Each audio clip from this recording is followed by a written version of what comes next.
Zoom aujourd'hui sur une entreprise engagée pour la mixité sociale, ESS par la gouvernance depuis sa création, Bicorp par les modes de fonctionnement et société à mission, le cabinet de conseil en stratégie opérationnelle Tenzing. On va tenter de comprendre comment ces engagements se concrétisent auprès des salariés du groupe et de ses clients avec Éric Delannoy, le président de Tenzing. Il nous accompagne aujourd'hui. Bonjour. Bonjour. Bienvenue dans Smart Job, Éric Delannoy. Merci beaucoup de nous accompagner aujourd'hui. Ma première question est simple, cabinet de conseil en stratégie. On va peut-être essayer d'expliquer à nos téléspectateurs en quoi ça consiste. Quelles sont les missions, on va dire, principales de Tenzing aujourd'hui ?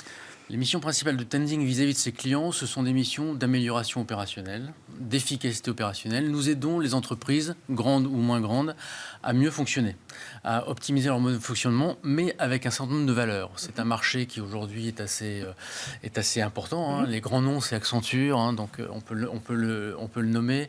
Dans la partie, bien évidemment, dans la partie stratégie, c'est McKinsey. Donc nous faisons en sorte de nous différencier par nos valeurs et nos modes de fonctionnement. On se démarque par ces engagements. Justement, c'est quoi un cabinet de conseil engagé ?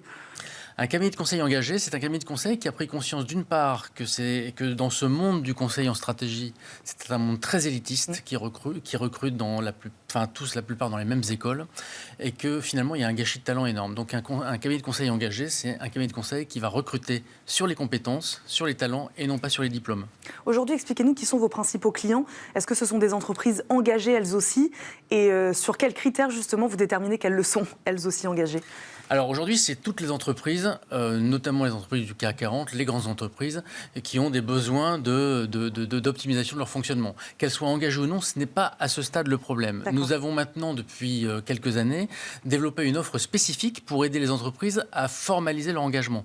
Mais ce n'est pas complètement le cœur de notre métier. Le cœur de notre métier, c'est tout ce qui tourne autour de l'excellence opérationnelle. Excellence opérationnelle, que signifie pour vous, c'est ce que je disais, ESS, Bicorp, que signifie pour vous et vos clients ce type de statut, justement ? Pour certains clients, malheureusement, ça ne signifie pas grand-chose. C'est-à-dire qu'ils vont nous prendre pour l'efficacité qu'on aura dans les missions qu'on va mener. Ce qui me semble un peu logique et ce n'est pas condamnable. Certaines entreprises, notamment les mutualistes, pour beaucoup, donc des entreprises qui ont déjà au cœur une forme de gouvernance particulière, vont également regarder quel type d'entreprise nous sommes. Et donc, pour eux, être société à mission ou être Bicorp va être important parce que il va y avoir une communauté de valeurs dont ils pensent que ça permettra de mieux assurer les missions. D'être identifié comme tel, c'est quand même intéressant auprès de vos clients. Oui, c'est intéressant puisque nous avons un combat. Être société à mission ou être Bicorp, c'est faire un plaidoyer auprès du capitalisme pour dire nous sommes dans un secteur très élitiste, mais néanmoins nous fonctionnons autrement. Donc c'est possible de le faire dans n'importe quel secteur et toutes les entreprises peuvent mettre quelque part leur dynamique au service des enjeux de la société.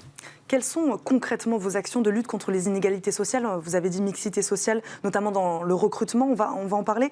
Votre raison d'être affirme, je crois, vouloir promouvoir la réussite de ces populations victimes d'inégalités. Quelles sont concrètement vos actions là-dessus ? Le recrutement. Pour commencer, ça passe par là, déjà. Ça passe beaucoup par là, puisque dans ce métier, encore une fois, on recrute dans les grandes écoles. Le conseil en stratégie est en soi une école de formation formidable, puisque des gens qui sortent des grandes écoles vont faire ce métier-là avant de choisir leur véritable métier, s'ils ne restent pas consultants. Nous allons recruter des jeunes pour lutter contre le déterminisme social, dont on aurait identifié qu'ils ont les compétences pour pouvoir être des consultants, mais qui n'avaient pas forcément les bons diplômes.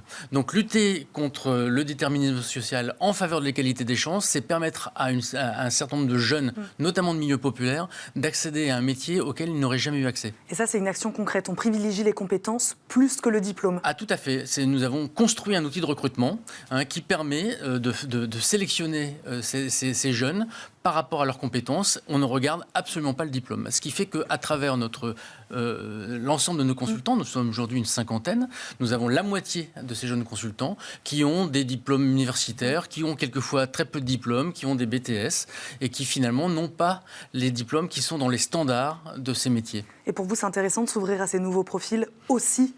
Oui, ça crée d'abord la mixité sociale. Nous, on a la conviction que ça crée une richesse. Ouais. Donc, et c'est un message pour dire à l'ensemble de nos clients, à l'ensemble de notre entreprise, nous avons une mixité sociale. Ça nous permet aussi de faire des missions avec une grande réussite, aussi bien, sinon mieux que les autres cabinets. Et donc, ça permet de ne pas gâcher les talents de la France, puisque ça veut dire simplement que les talents sont partout. Il faut juste réussir à les sélectionner. J'avais une question. Vous appliquez ce que vous appelez chez Tenzing le dividende sociétal. Expliquez-nous ce que c'est et comment ça marche. C'est intéressant. Le dividende sociétal, c'est le choix que l'on a fait, ce sont les choix des associés, de renoncer aux dividendes c'est une activité très lucrative, le conseil, et ce n'est pas parce que nous sommes engagés que nous ne devons pas gagner d'argent, puisque pour pouvoir mettre en place nos engagements, nous devons avoir de l'argent. Donc nous avons fait en sorte que les dividendes que les associés auraient dû se distribuer, on va les distribuer à travers le prix Tenzing de l'égalité des chances, qui chaque année permet de donner nos dividendes aux associations que nos collaborateurs auront choisies.